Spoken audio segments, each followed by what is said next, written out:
नमस्कार दोस्तों, मैं हूं जितेंद्र ठवर मलानी उर्फ टोनी। आप देख रहे हैं न्यूज़ टीवी। आज हमारा सेगमेंट है tell us your life story.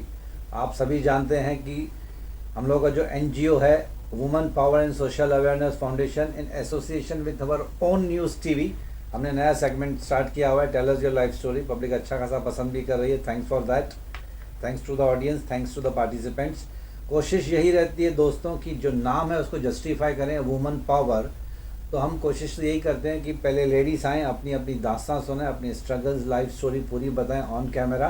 तो आज हमारी मेहमान है Shefali Jain and she is a singer, housewife and a business woman, right? Correct me if I am wrong. Yes yes. तो Shefali, welcome to our show. This is tell us your life story.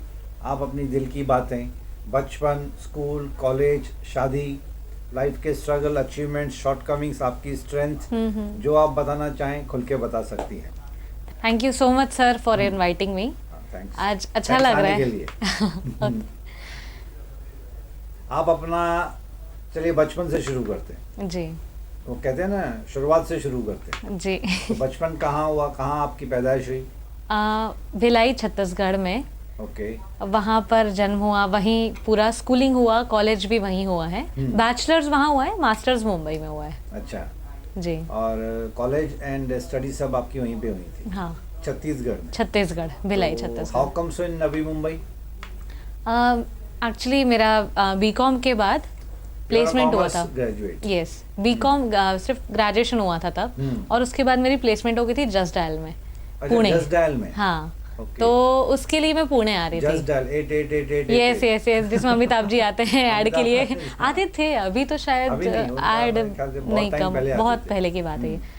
तब आया करते थे। तो मेरा प्लेसमेंट यहाँ हो गया था, बट फिर मैंने मम्मा को बोला कि एक बार मैं ऑडिशन दे के देखती हूँ। मुझे किस के लिए? म्यूजिक के लिए। मैं एक सिंगर हूँ। मैंने मैंने इंट्रोडक्शन में बताया ना, शायद नहीं बताया। She is a singer, classical singer. आएंगे यस, चैप्टर बाय चैप्टर। तो मेरा विशारद हुआ है, संगीत विशारद फ्रॉम खैरागढ़ यूनिवर्सिटी। अच्छा, सिंस मुझे इतना नॉलेज नहीं है ये क्या बोला आपने? विशारद, संगीत विशारद एक डिग्री है। एक डिग्री होती है जो म्यूजिक में जो 6 इयर्स की रहती है। 6 ईयर हम first year, second year, third year सब पढ़ के 6 ईयर के बाद ये मिलती है। मेरे पास भी बहुत बड़ी डिग्री है जी। ओके। Bathroom singer. अरे मेरे ख्याल से सबके पास उसके बाद ये डिग्री करना पड़ता है। उसके बाद ये करना पड़ता है। हाँ। तो मैंने मम्मा से रिक्वेस्ट किया कि प्लीज एक बार मैं सुरेश जी के पास ऑडिशन दे के देखती हूँ। सुरेश वाडकर जी के पास। तो मैं सुरेश वाडकर जी की स्टूडेंट हूँ। उनके पास ऑडिशन दे के देखते हैं कि अगर सेलेक्ट होगी तो म्यूजिक कंटिन्यू करूंगी, और अगर नहीं हुई तो जॉब तो मेरे पास था ही।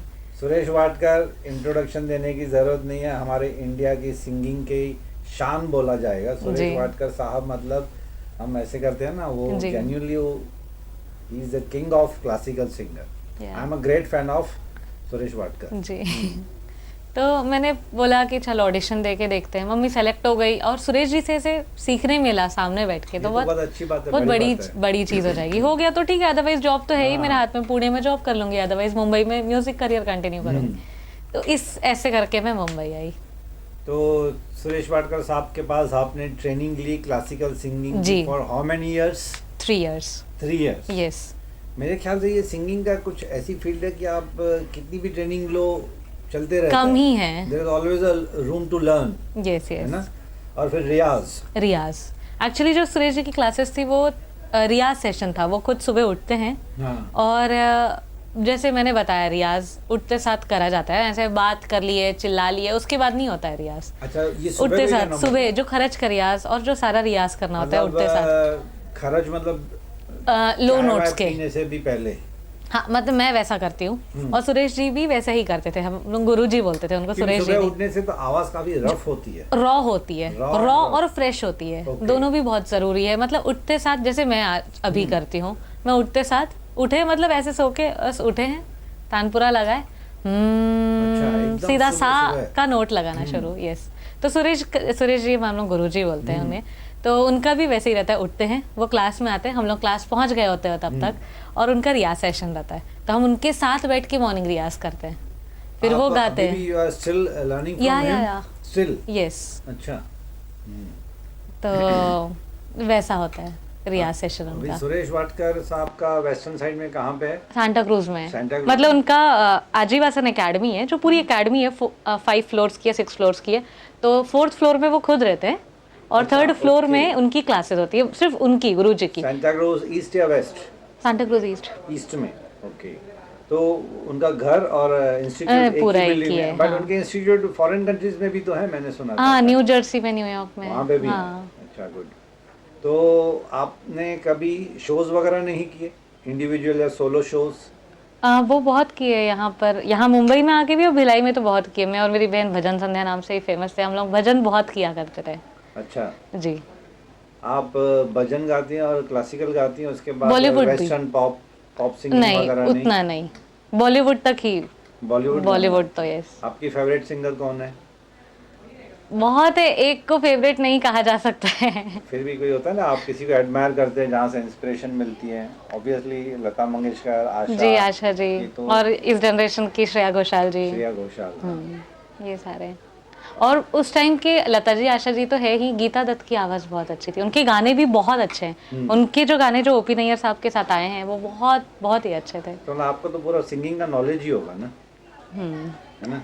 सीख ही रही हूँ, और भी बहुत कुछ है अभी सीखने अच्छा, का। ये आपकी शादी मेरे ख्याल से, you are not born Jain? Yes, I am a Maharashtrian, married to a Jain guy. Born Maharashtrian, Yes. Married to a Jain community yes guy. Yes yes. Is it a love marriage?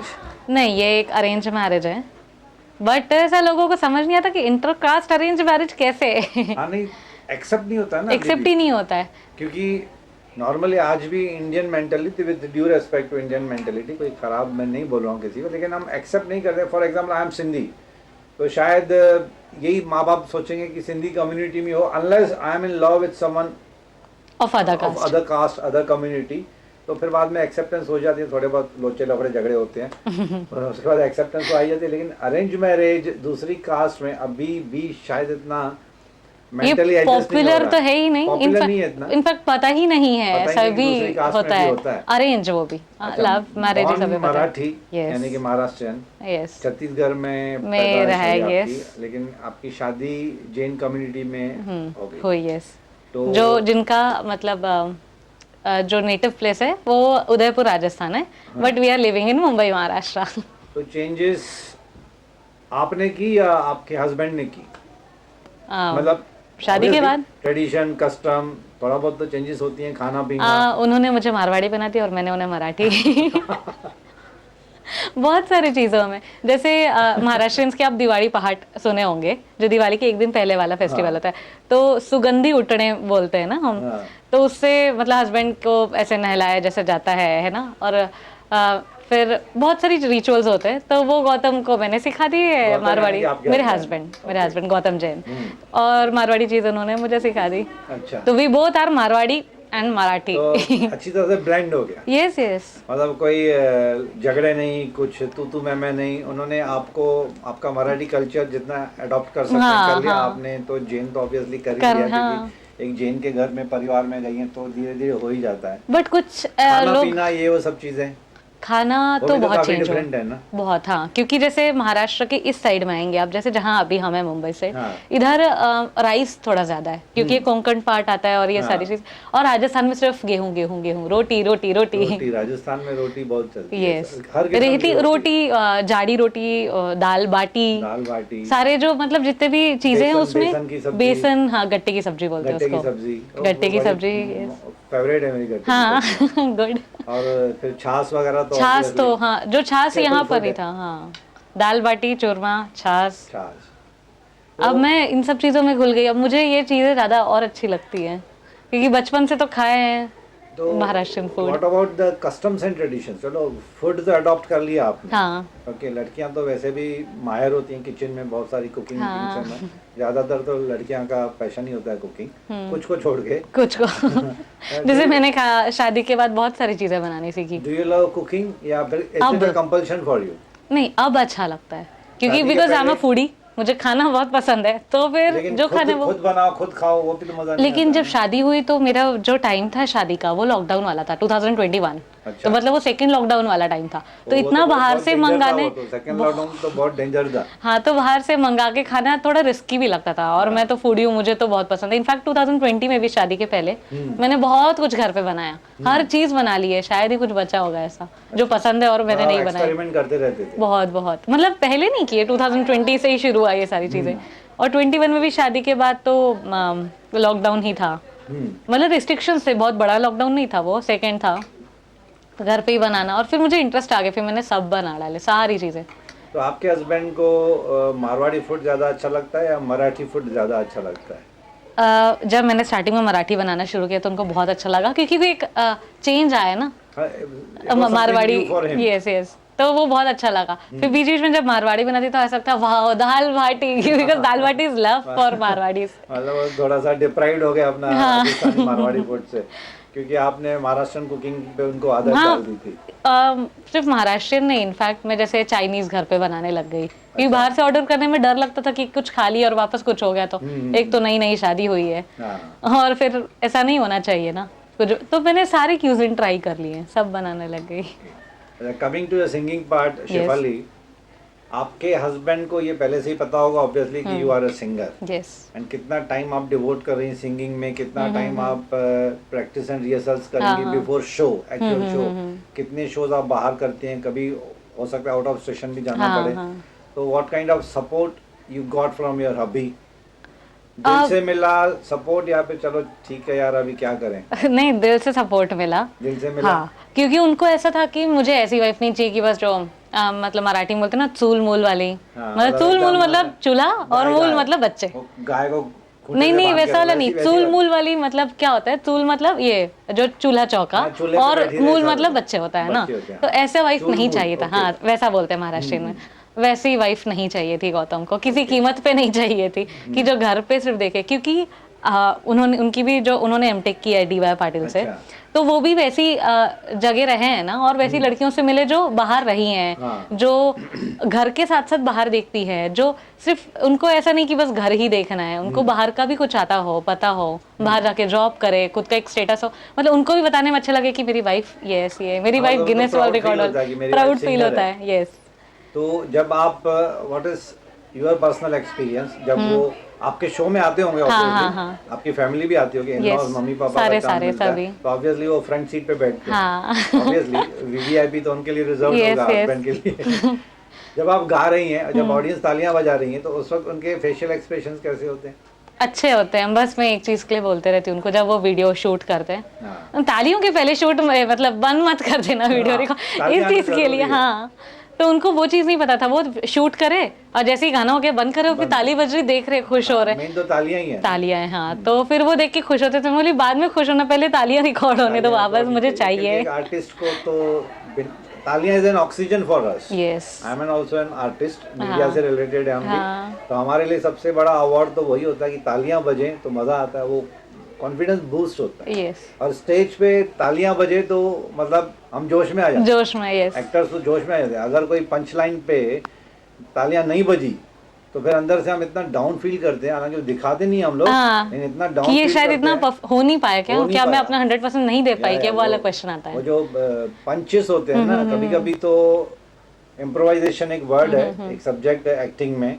Improvisation मतलब जो आउट ऑफ स्क्रिप्ट, स्क्रिप्ट के हिसाब से तो actors को जाना ही पड़ता है, लेकिन कभी कभी क्या होता है, मैं बहुत ज़्यादा इम्प्रोवाइजेशन करता था और मैं स्क्रिप्ट के हिसाब से कभी नहीं जाता था, तो मुझे डायरेक्टर की, स्टेज डायरेक्टर की बहुत गालियाँ मिलती थी कि why don't you follow script. मैं बोला सर नहीं होता है, मैं क्या करूँ, आपको परफॉर्मेंस तो मैं दूंगा, लेकिन उसमें इम्प्रोवाइजेशन में इतनी कर देता था। और touchwood luckily I am a script writer also, तो मुझे इम्प्रोवाइजेशन मेरा ऑटोमेटिक हो ही जाता है। मैं अभी इंटरव्यू आपका हो रहा है, लेकिन मैं अपने बारे में बता रहा हूँ। नहीं अच्छा है। तो इम्प्रोवाइजेशन क्या होता है कि इम्प्रॉम्प्टू, अनप्लान्ड स्टेज आर्टिस्ट बहुत करते हैं, मैं तो बहुत करता था, तो मुझे बहुत अच्छा लगा। फिर उसमें ऑडियंस अगर पसंद करती है ना, तो आप इम्प्रोवाइजेशन बढ़ाते जाओ, करते चल जाते हैं। तो ये जो आप बोल रहे हैं ना कि जब तालियां बजती है ना, तो आर्टिस्ट अंदर से कितना खुश होता है। सिर्फ आर्टिस्ट ही नहीं, मेरे ख्याल से if your husband is in love with you, with your career, with your passion, तो उनको भी गूज बम्स आएंगे। कि मेरी वाइफ के लिए इतनी तालियां बज रही हैं, यस है ना? ऑब्वियसली वो you must have read this expression sitting on the very front row, your husband and your family, तो उनको भी अच्छा लगता है कि बेटी और बहू के लिए तालियां बज रही हैं। हाँ। व्हाट इज योर एग्जैक्ट गोल, कहाँ तक जाना है सिंगिंग कैरियर में, या फिर go with the flow, go with the flow वाला कि जहाँ हवा ले जाए?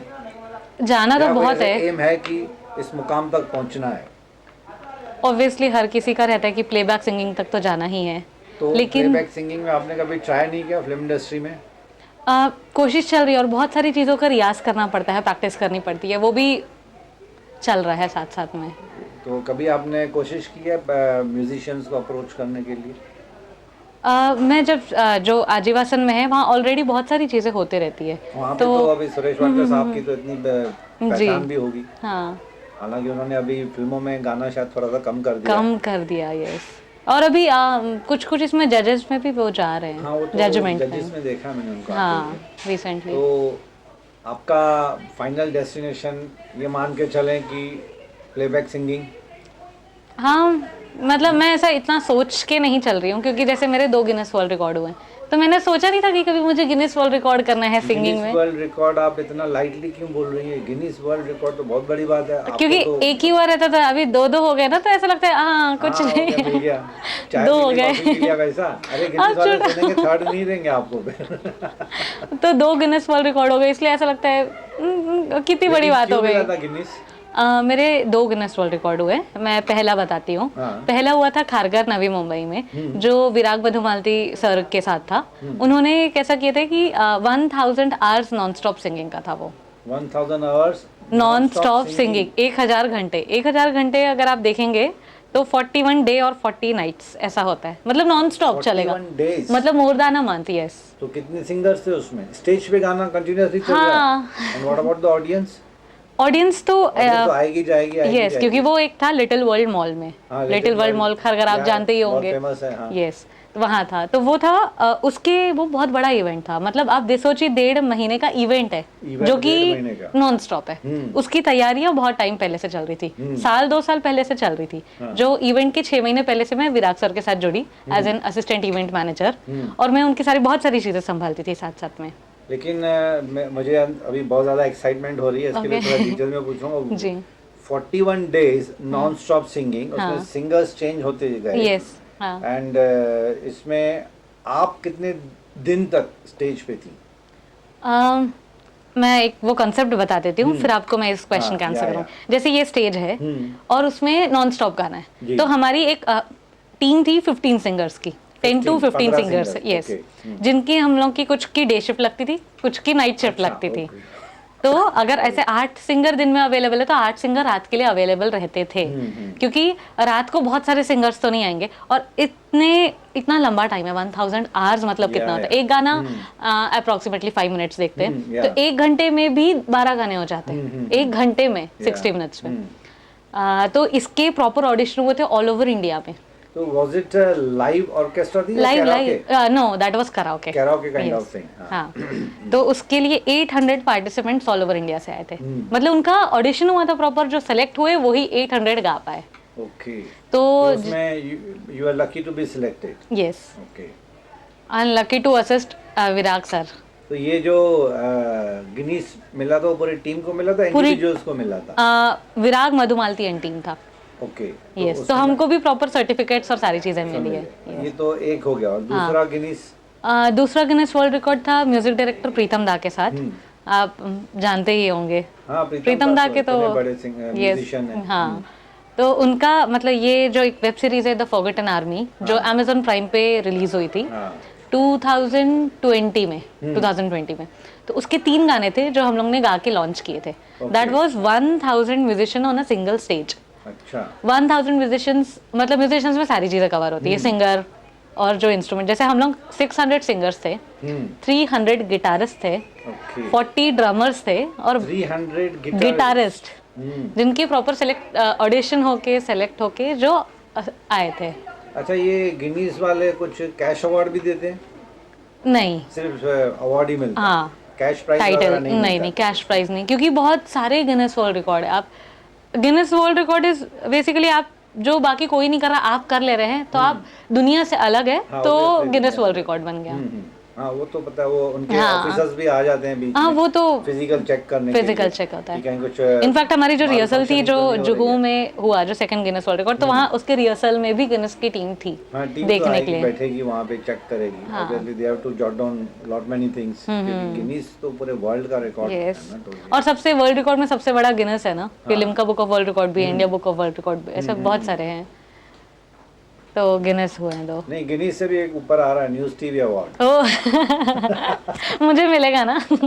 हमारे एनजीओ के भी अवार्ड्स आ रहे हैं, वो भी गिनीज का रिकॉर्ड तोड़ने वाले हैं अभी थोड़े दिन में। ओके तो अभी आपने तो बताया कि चलो प्लेबैक सिंगिंग में आपको जानना है जी। ओके, हमारी बेस्ट विशेष आपके पास हैं। हम लोगों को भी खुशी मिलेगी जब आप प्लेबैक सिंगिंग में किसी अच्छी हीरोइन के पीछे प्लेबैक सिंगिंग करोगे, तो हम बोलेंगे अरे ये लड़की तो हमारे पास इंटरव्यू देके गई है, जी। उस वक्त वी विल फील प्राउड, है ना।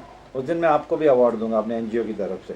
Thank you. And what message, अच्छा नहीं, before this, Marathi girl marrying to Jain community का चेंजेस हुई, एक्सेप्ट किया, अडॉप्ट किया, कितने साल हो गए शादी को? 3 साल। 3 साल हो गए। कहीं ऐसे कुछ लगा रिपेंट कि यार नहीं मराठी कम्युनिटी में ही करनी चाहिए थी, कहाँ जैन कम्युनिटी में आ गई मैं? नहीं अभी तक ऐसा कुछ लगा नहीं, कुछ नहीं लगा। और ऐसे क्वेश्चन मुझे बहुत लोगों ने पूछे, तो हर बार मैं वो क्वेश्चन के बाद सोचती हूँ कि सच में ऐसा कुछ है क्या, लेकिन मुझे अभी तक आंसर मिला तो मतलब नहीं। इतनी स्मूथली अडॉप्ट हो स्मूथली गया। यस।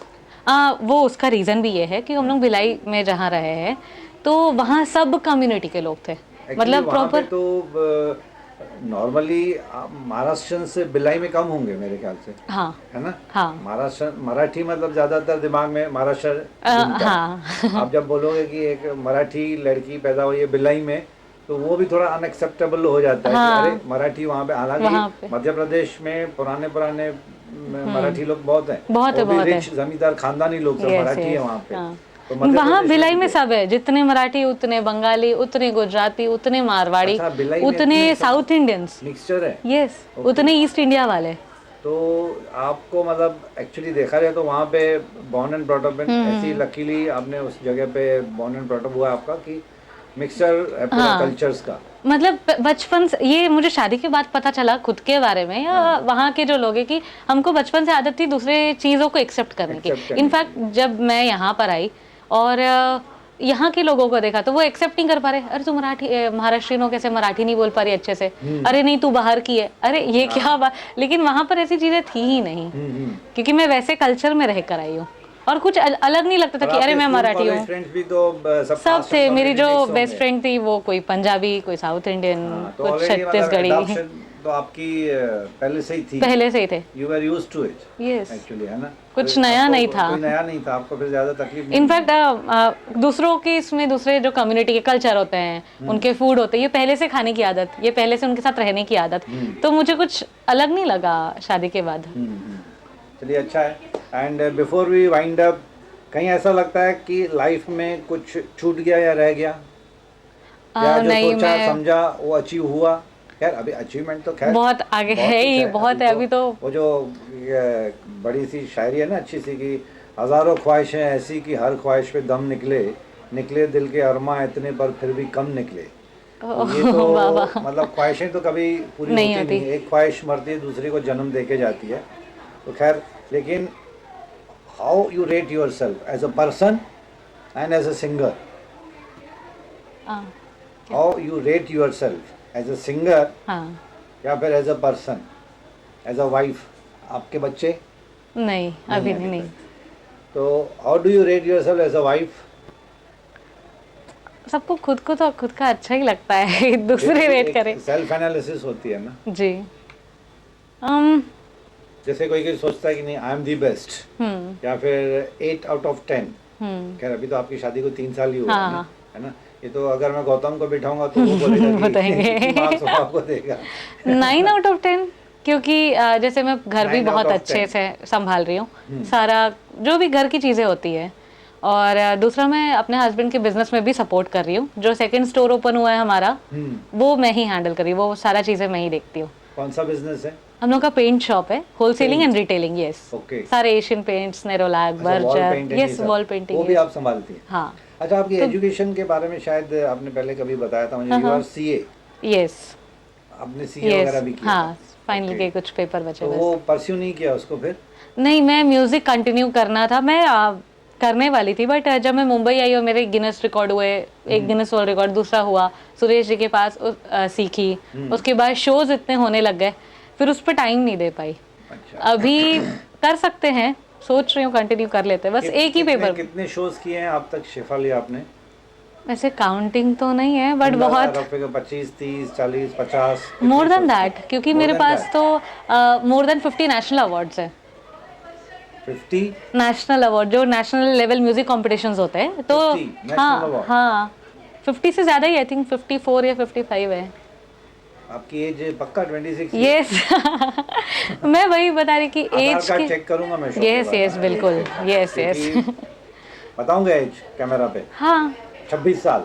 Yes 98 born. हाँ 26 की एज में 2 गिनीज वर्ल्ड रिकॉर्ड्स और 50 से नेशनल ज़्यादा, अवार्ड्स, हाँ है ना? यस।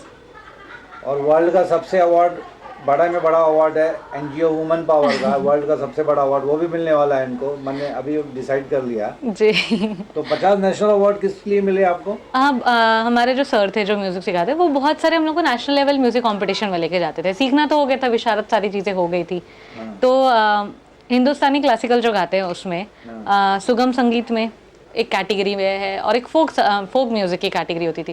और उसके बाद मैंने केशियो भी सीखा है, जो पियानो बोलते हैं या कीबोर्ड कहा जाता है, उसका कीबोर्ड क्लासिकल का भी मेरा ट्रेनिंग हुआ है 4 साल का। तो उसके अलग अलग कंपटीशन में उतरते थे, तो उसमें अवार्ड्स मिले तो ये आपने एक अलग से फ्लैट लिया है इसके लिए अवार्ड्स रखने के लिए? लेना है पहले और जमा कर लूँ अवार्ड फिर। 100, 150, 200 हो जाएंगे तो हो जाएंगे फिर तो आपको एक अलग सा फ्लैट मैं लेना आपको एक पड़ेगा। फोटो है मेरे पास, जिसमें सारे मतलब हमारे घर की वो रैक पूरी भर गई वो है। आप उसके दे दीजिएगा, अलावा मैं इस वीडियो में कहीं क्लिप जी। डाल दूंगा बीच में, अच्छा लगेगा ऑडियंस को भी देखना, हमें खुद जी। को अच्छा लगेगा। और Really कुछ good। अवार्ड थे जो वहाँ रखने की जगह नहीं थी, तो हम लोग ने सामने हॉल पे रखे, कुछ दूसरी जगह रखे। अच्छा, हाँ तो आपको कैसे लगता है अभी तो आप 50 नेशनल अवार्ड, मतलब you are so used to getting awards ना, है ना? अभी वो एक्साइटमेंट वो थोड़ी सी कम हो जाएगी with due respect to awards. तो होता है ना कि आदमी को जब बार बार एक चीज मिलती है तो, है ना? हाँ। तो अभी 50 नेशनल अवार्ड, 2 गिनीज, हाँ। अब तो और भी भगवान करे आपको मिलते जाए। बहुत घर पे जब ऐसे ट्रॉफीज, जब भी मैं ससुराल की बात करती हूँ जो यहाँ पर है मुंबई में, तो शादी के बाद भी मैंने 2 नेशनल अवार्ड हुए मेरे। एक चित्तौड़गढ़ का था, एक मुंबई का ही था। तो जब घर पे ऐसे अवार्ड रहते तो अच्छा लगता है कि ये कटक का है, ये चित्तौड़गढ़ का है, ये मुंबई का है, ये जमशेदपुर का है, ये शिमला का है। तो ये आपके हस्बैंड को पता था कि उनकी वाइफ को इतने सारे अवार्ड्स मिल चुके हैं? शादी के पहले से, मतलब है ना, ऑब्वियसली शादी के पहले भी आपको काफी मिले होंगे अवार्ड्स। तो हाउ डू यू थिंक कि उनकी फीलिंग्स कैसे होती है अवार्ड्स जब इतने सारे वो देखते हैं? ऑब्वियसली अपने फ्रेंड्स को भी बताते होंगे यार मेरे वाइफ को इतने सारे अवार्ड्स मिले हैं, तो उस वक्त उनको प्राउड फील होता है या कहीं थोड़ी सी जेलसी वाली होती है? बहुत प्राउड फील होता है। और जैसे ये चीज़ मुझे पता भी नहीं थी, जैसे हमारी कोई फोटो या मेरी कोई भी अचीवमेंट वो हर अपने स्टेटस में डाल रहे हैं, मतलब व्हाट्सएप स्टेटस, इंस्टा के स्टोरीज पे डालते थे, तो मुझे ऐसा ओके लग रहा था, है ना? तो मुझे इतना सोची नहीं। अभी की बात है, रिसेंटली, मतलब 10-15 डेज पहले की बात है। मैं यहाँ हमारे शॉप में ऐसी खड़ी थी बाहर, तो एक आई लड़की, बोली यूर गौतम वाइफ ना? मैं बोली यस, हाँ आप कौन? तो बोली मैं गौतम की फ्रेंड हूँ। मैं बोली अच्छा, आप मुझे कैसे जानते हो? तो बोले गौतम की स्टोरी में तुम ही तो रहती हो, तुम्हारे सारे अचीवमेंट्स, तुम्हारे सारे गाने, सारे यूट्यूब के वीडियोस डालते रहते हैं। मैं बोली ओह तो मुझे पता चला इतना नोटिस कर रहे हैं लोग। गौतम जी, अगर आप ये वीडियो जब आप देखोगे, जब रिलीज होगा, तो सैल्यूट टू यू गौतम, आप मेरे से काफ़ी छोटे हो जी एज में, तो फिर भी सुन के बहुत अच्छा लगा। कीप इट अप यार, ऐसी स्पिरिट अगर हर हस्बैंड को अपने वाइफ के लिए हो तो बहुत अच्छी बात है। We really love you Gautam and hope you will very soon join us in our second interview, जो हम शेफाली के साथ किसी ना किसी सब्जेक्ट पे करेंगे। तो जाते जाते Shefali, you are so lucky to get such a good husband, in-laws, parents, सबका सपोर्ट आपको मिलते गया, आपकी हॉबीज, आपका पैशन फुलफिल होते गया। अभी तो मकाम बहुत सारे हैं। What message would you like to give to the female audience across the world? बस इतना कहना चाहूँगी कि आपका जो पैशन है वो कंटिन्यू करें। ऐसा नहीं कि शादी के बाद कुछ सोचते हैं कि अरे पता नहीं पसंद आएगा नहीं आएगा, ये हम कंटिन्यू करें नहीं करें। ये क्वेश्चन पूछने की बजाय आप प्रूफ करके दिखाइए खुद को कि मैं ये कर सकती हूँ, और इसके और आपको मतलब पैशन को छोड़ना नहीं चाहिए, पैशन को नहीं छोड़ना चाहिए, हॉबीज को थोड़े टाइम प्राउड फील कराइए अपने इन लॉज को भी, अपने हस्बैंड को भी, उसके बाद वो खुद के सपोर्ट करेंगे। आई डोंट थिंक कोई ऐसा होता है कि जो ना करे सपोर्ट, मतलब जब उन्हें भी अच्छा लग रहा है, जब उन्हें भी मान सम्मान मिल रहा हो उन सब चीज़ों से। चलिए दोस्तों, देखो शेफाली विथ अस, काफ़ी अच्छी अच्छी बातें इन्होंने अपनी लाइफ के बारे में बताई। प्राउड फील तो हमको इसके लिए हो रहा है, आई सिटिंग अक्रॉस दिस टेबल कि 50 national awards and 2 Guinness book of awards जो इन्होंने जीते हैं। आज हम उनका इंटरव्यू ले रहे हैं, आज वो हमारे इस छोटे से स्टूडियो में हैं। We feel so good and goose bumps मुझे हो रहे हैं, अवार्ड तुमको मिले हैं, गूज बम्प्स मुझे हो रहे हैं। तो चलिए, अच्छा है कि ऐसे लोगों से हमारी मुलाकात होती है, ऑडियंस को भी अच्छा लगेगा सुन के और देख के। And we wish you good luck for your future. भगवान करे आपको बहुत ज़्यादा अवार्ड्स मिलते जाएं। And thanks for being with us, thanks for visiting our studio, thanks for being on our show. Thank you sir, thank you very much. And दोस्तों, before we wind up, जैसे कि शेफाली ने कहा, मैं भी यही कहूँगा कि अपनी हॉबीज़ को, अपने पैशन को मत छोड़िए। They keep you alive till death. अपने पैशन और हॉबीज मत छोड़िए। घर गृहस्थी संभालना, जॉब संभालना, बच्चे संभालना, play your role to the fullest. Hobbies और पैशन कभी मत छोड़िए। Thanks for listening to me, thanks for being with us.